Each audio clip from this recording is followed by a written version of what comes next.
친일의 대만보다도 반일의 한국, 한일 관계가 최악의 상황에 빠져 있다. 하지만 양국의 관계가 나빠진 것은 최근이 아니다. 그래서인지 수년 전부터 주위에서 올해는 대만에 가고 싶다라는 말을 자주 듣게 됐다. 일본에서 싸고 가까운 해외여행지는 역시 한국과 대만이 될 것이다. 말할 것도 없이 대만은 친일적이다. 반일 시위를 벌이고 있는 한국과 달리 불안하지 않다.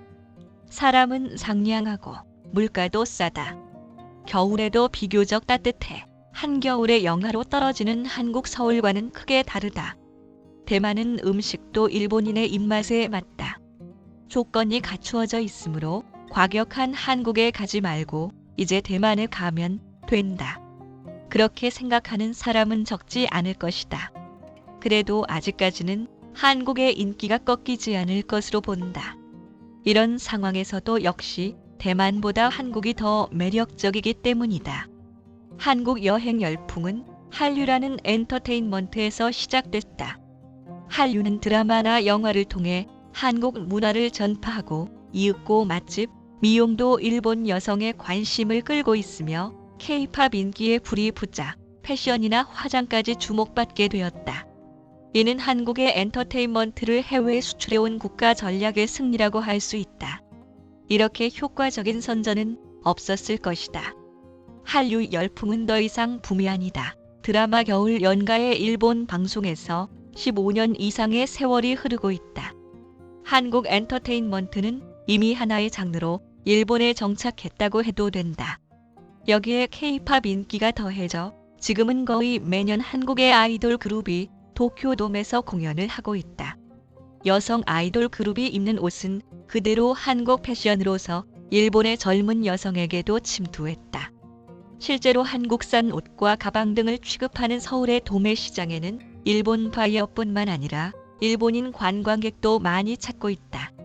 시장에서 싸게 팔리는 것이 일본의 인터넷 쇼핑몰에서는 3에서 5배, 백화점에 이르러서는 그 이상의 금액이다. 한국 시장에 가면 옷이나 가방, 액세서리 이외에도 신발, 모자, 가죽제품 같은 패션 아이템을 놀랄 만큼 싸게 살 수 있으니 안 갈 수가 없다.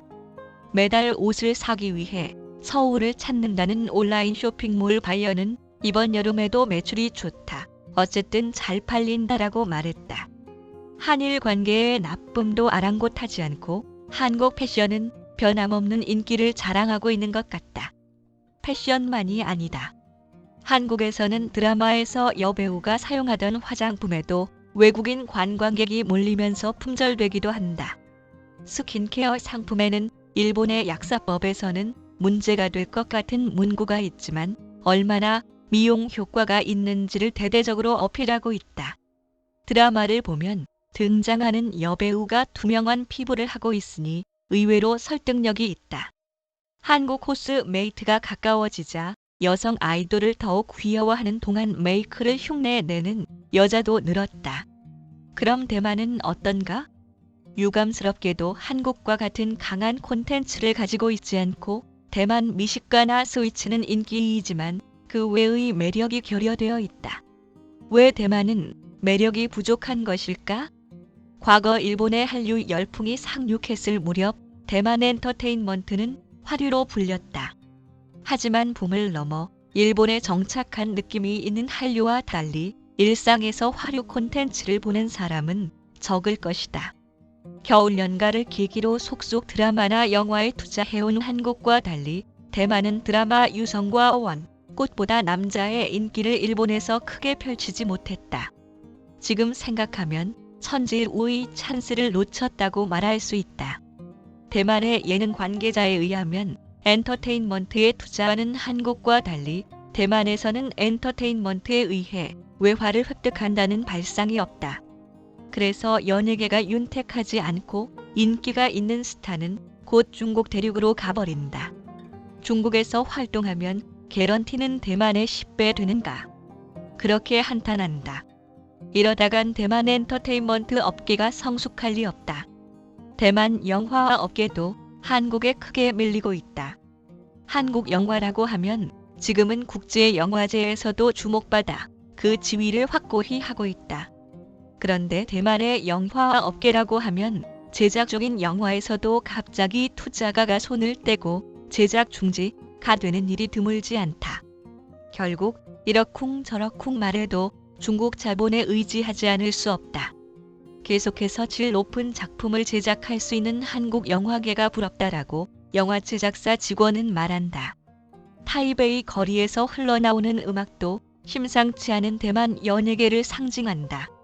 일찍이 번화가에서 들려온 것은 하마사키 아유미나 자니스 탤런트의 곡이었다.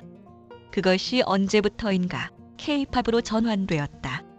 CPOP이 아닌 지금도 한국의 그룹 BTS, 방탄소년단나 TWICE의 곡이 흐르고 있는 것이다.